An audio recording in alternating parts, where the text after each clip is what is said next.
What is single responsibility principle? This is the first principle.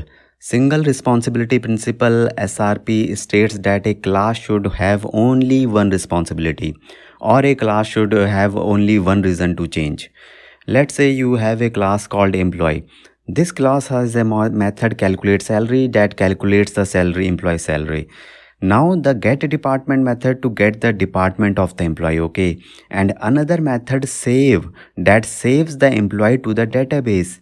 Now to save, add or delete employee to the database is not the responsibility of the employee, so it is like an extra responsibility, right? Therefore this violates the SRP because this class has extra responsibilities and one class must have same kind of responsibilities. Now to apply the SRP, we can separate the responsibility into two separate classes like this, and here is the code.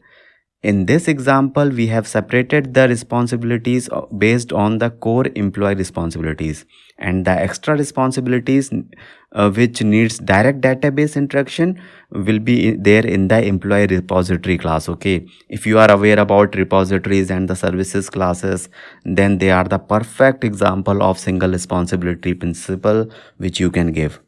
Another good example is if you have one invoice class, suppose, then add invoice and delete invoice can be the part of it, but sending invoice mail and error logging are extra responsibilities. So create separate classes for them to follow SRP there. The advantage of SRP is when a class have only one responsibility, it becomes easier to change and test. So if a class has multiple responsibilities, changing one responsibility may impact others also, and more testing efforts will be required then, right? So this is the advantage of SRP. Great, I think now you know SRP.